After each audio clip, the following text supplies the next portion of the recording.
सरकार के प्रयास से आलू किसानों की अब बल्ले बल्ले होंगे मालामाल।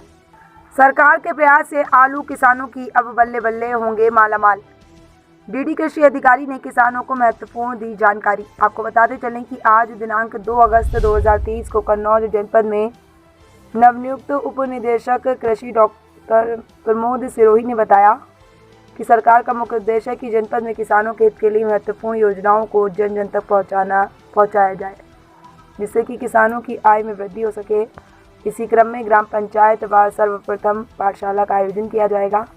इसके बाद न्याय पंचायत स्तर पर फसल अवशेष पर जागरूकता अभियान चलाकर किसानों को महत्वपूर्ण जानकारियां इस कार्यक्रम के तहत दी जाएंगी। इसी क्रम में एक और महत्वपूर्ण बात यह है कि यूपीडा से मांग की है कि कन्नौज जनपद में आलू उत्पादन सबसे अधिक मात्रा में किया जाता है। इसकी बिक्री के लिए यूपीडा द्वारा आलू की खरीद कर विदेशों में जाने के लिए एक बड़े स्तर पर कार्य करने का प्रयास किया जा रहा है।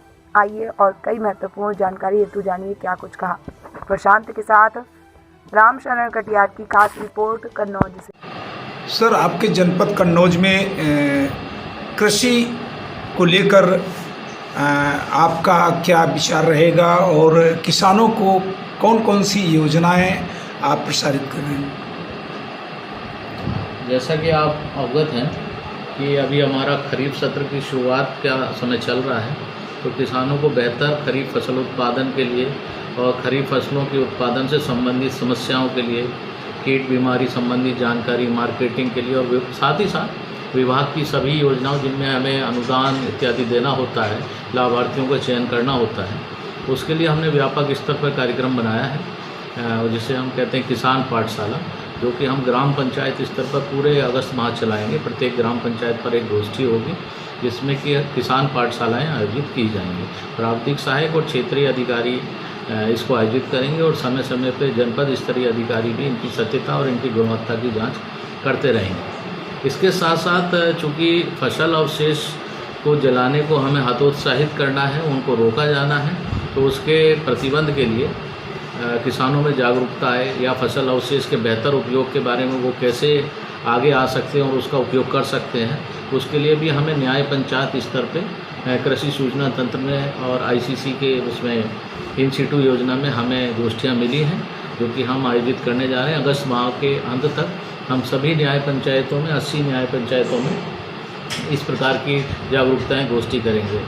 माह के अंत तक हमें उम्मीद है कि हमने जो भारत सरकार के एपिडा से मांग की है, जैसा कि आप जानते हैं कि हमारा जनपद कन्नौज आलू उत्पादन के लिए प्रसिद्ध है। पूरे प्रदेश में आलू के साथ इसकी विशेषता है, आलू उत्पादन के लिए जाना जाता है। तो एक हम आलू के ऊपर बायर सेलर मीट कह सकते हैं या एक्सपोर्ट ओरिएंटेड या वेराइटल डिस्प्ले के माध्यम से, यानी आलू की बुआई से पहले एक अच्छा कार्यक्रम आयोजित करना चाहते हैं, जिसमें एपिडा और जो तो सर ये जनपद स्तर पर होगी कि?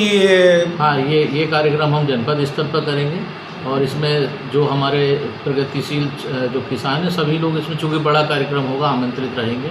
ये कब तक होने का विचार है? इसको हम सोच रहे हैं कि अगस्त के अंत तक या सितंबर के प्रथम सप्ताह में हम करेंगे, क्योंकि अगेती खेती यहाँ आलू की बहुत अधिक होती है जी, उससे पहले ही इसका विचार किया जा रहा है। अच्छा। और लेकिन चूँकि हमें एपिडा से ही इसकी स्वीकृति आना अवशेष है, इसलिए मैं आपको एक संभावित तिथि बता रहा हूँ।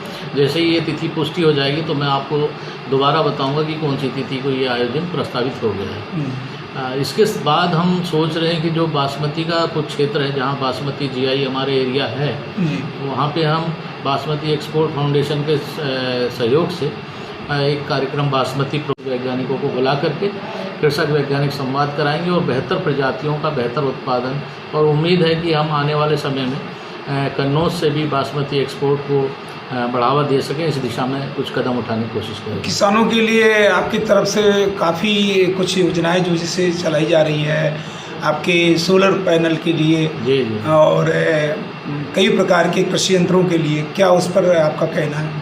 तो वो उन योजनाओं के बारे में हम किसान पाठशालाओं में स्थानीय स्तर पर जागरूकता फैलाएंगे, और अगर किसान भाइयों को जैसे ही रजिस्ट्रेशन का लिंक मिलेगा, अखबार के माध्यम से विज्ञापन निकालकर जब पोर्टल ओपन होगा यंत्रीकरण के लिए और सोलर पंप यानी प्रधानमंत्री कुसुम योजना के लिए, तत्काल हम उसमें आवेदन मांगेंगे और लाभार्थियों को उनकी एक खाते में अनुदान देने की भी कार्रवाई करेंगे। जैसे सर पिछले साल कुछ यहाँ पर कार्बेंडाजिम लेकर के दवा जो डाली गई थी उसमें आलू का नुकसान हुआ है, क्या ऐसा आपकी बार आप उसके रोकथाम के लिए कुछ विचार बनाए? हम उम्मीद कर रहे हैं कि हमारे जागरूकता का कार्यक्रमों में इस संदर्भ का विशेष रूप से उल्लेख किया जाएगा। कीटनाशकों का निर्धारित दर से अधिक मात्रा में प्रयोग नहीं होना चाहिए। यही स्थिति हर्बिसाइड्स पे भी लागू होती है। हमें सदैव ध्यान रखना चाहिए जो कीटनाशक हैं वो एक निर्धारित डोज के लिए ही तय किए जाते हैं, उससे ज़्यादा डोज पर उनका प्रयोग नहीं किया जाना चाहिए।